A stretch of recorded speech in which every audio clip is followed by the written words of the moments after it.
4 साल से मुख्यमंत्री जी के यहाँ मिलने आता हूँ, लेकिन ये लोग नहीं मिलने देते हैं। मैं इतना कर्ज में हो गया हूँ कि अब मैं जिंदगी जीना नहीं चाहता हूँ। मेरा ये किडनी उन्नी ये सब है, किसी और को दे दे और कम से कम मुझे शांति से सचिवालय थाना यही कहता है कि तुमको आत्महत्या करना है तो जाके अपने घर पे करो ना। गाली वाली भी देते हैं कि यहाँ आने का क्या जरूरी है। नमस्कार, आप देख रहे हैं लोक आवाज और मैं हूँ यति आपके साथ। अभी हम जनता दरबार के बाहर हैं, जहाँ पे मुख्यमंत्री नीतीश कुमार जनता दरबार लगाते हैं। यहाँ पे एक फरियादी है, इनकी फरियाद सुनेंगे, क्या कुछ ये नीतीश कुमार से कहना चाहते हैं। पहले तो आप अपना नाम बताइए। मेरा नाम हो गया सतेंद्र कुमार सिंह, घर गंगिया, थाना कटरा, जिला मुजफ्फरपुर का मैं निवासी हूँ। मेरा 10 साल पहले घर जमीन सब बागमती योजना के अंदर ले लिया गया। सारा कागजात होने के बाद भी आज तक मुआवजा नहीं दिया जा रहा है।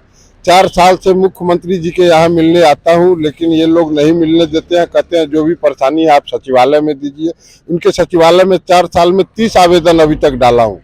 डीएम, एलडीएम, भू अर्जन, बैंक, सब जगह शोषण करते करते 4 साल से, और ये मुझे इतना दुखी कर दिए हैं कि अब मुझे कोई रास्ता नहीं दिख रहा है। मैं कर्ज से इतना परेशान हो गया हूँ। 21/8/2021 को जनता दरबार में भी मेरा आवेदन किए हो गया। आवेदन का वो होगा जी, मेरे पास आवेदन का ये है, 21/8 को ही किया हुआ हूँ। सहयोगी से आप दिखाइए किया हुआ हूँ। आज तक ये भी हमारा पेंडिंग में है, नए रिजेक्ट कर रहे हैं। जो भी दूसरा आवेदन करता हूँ 150 रुपये भी लग जाता है, और इसी आवेदन में अधिकारी क्या कहते हैं आप? जी, अधिकारी क्या कहते हैं? अधिकारी तो कहते हैं कि मैं सीएम साहब को जवाब दूंगा, आप मेरे यहाँ मत आइए। सीएम साहब का लेटर मैं उनके हाथों में, हर अधिकारी के हाथों में दिया हूँ, लेकिन वही कहते हैं कि मैं जवाब सीएम साहब को दूंगा, आप जाइए वहाँ, आप वहीं से बात कीजिए। आप कितने साल से यहाँ पे आ रहे हैं सीएम साहब से मिलने? 4 साल से आ रहे हैं मैडम जी। मेरा 36 आवेदन कम से कम यहाँ जमा हो गया है।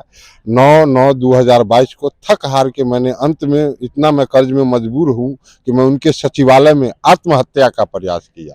उस समय प्रशासन ने किसी तरीके का एक्शन नहीं लिया आपके लिए? जी नहीं, किसी तरह का नहीं। मेरे पीछे जो है सो यहाँ सचिवालय थाना को बुला के मुझे प्रशासन के अंदर में कर दिया गया।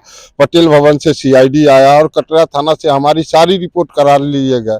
जब हमारा कहीं कोई क्लेम नहीं निकला, कहीं कोई आपराधिक रिपोर्ट नहीं निकला, तब इन्होंने मुझे लावारिस पीएमसीएच में छोड़ के और ये लोग चल दिए, क्योंकि ये लोग सोचे कि अब मीडिया आएगा तो हम लोग फंस जाएंगे, इसलिए ये लोग मुझे लावारिस छोड़ के चले गए।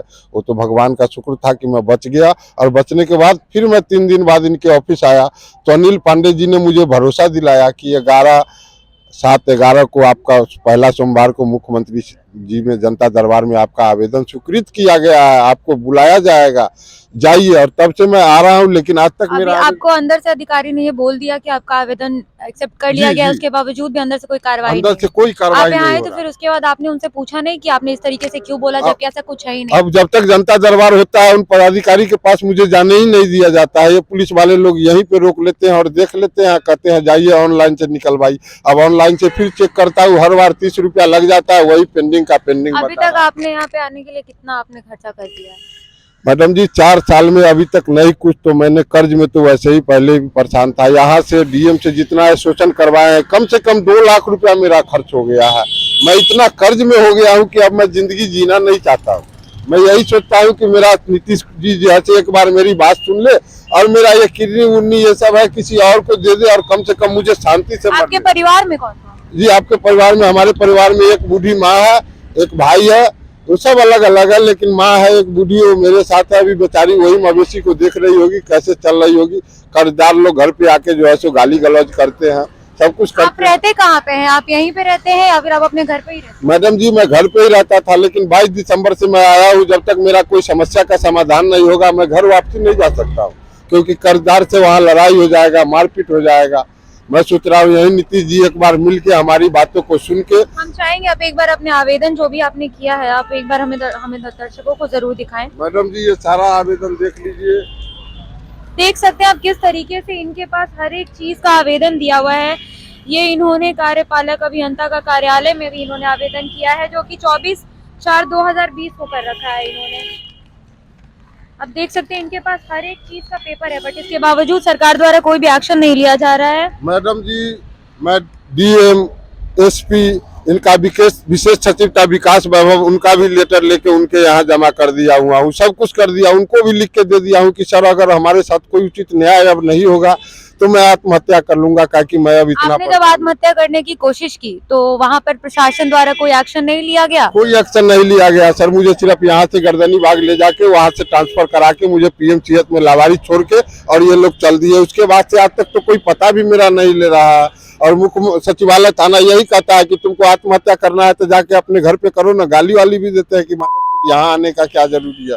लेकिन मैं तो मुख्यमंत्री सचिवालय आते आते अपना जिंदगी खराब कर लिया हूँ, इसलिए मैं जब भी करूंगा तो यहीं पे मुख्यमंत्री सचिवालय ही आत्महत्या करूंगा। मुझे और तो कोई बर्बाद किया नहीं है, इन्हीं का सिस्टम बर्बाद किया। और जब भी जान दूंगा तो इन्हीं के आगे दूंगा, चाहे इसके लिए जो भी हो जाए। आप देख सकते हैं किस तरीके से ये अधिकारी, अंदर के जो पदाधिकारी हैं, ये किस तरीके से ये बता रहे हैं फरियादी की किस तरीके से इनसे पैसे लिए जाते हैं। इसके बावजूद इनको बहुत मेंटली फिजिकली इनको अब्यूज भी किया जा रहा है, टॉर्चर भी किया जा रहा है। इसके बावजूद अंदर से कोई भी एक्शन नहीं लिया जा रहा है और ना ही इनको नीतीश कुमार जी से मिलने दिया जा रहा है। सबसे बड़ी बात यह है कि यहाँ पे 4 साल से आ रहे हैं और इसके बावजूद भी इनके जो भी इनका मुद्दा है इस पर कोई कार्रवाई नीतीश सरकार द्वारा नहीं दिखाई गई है।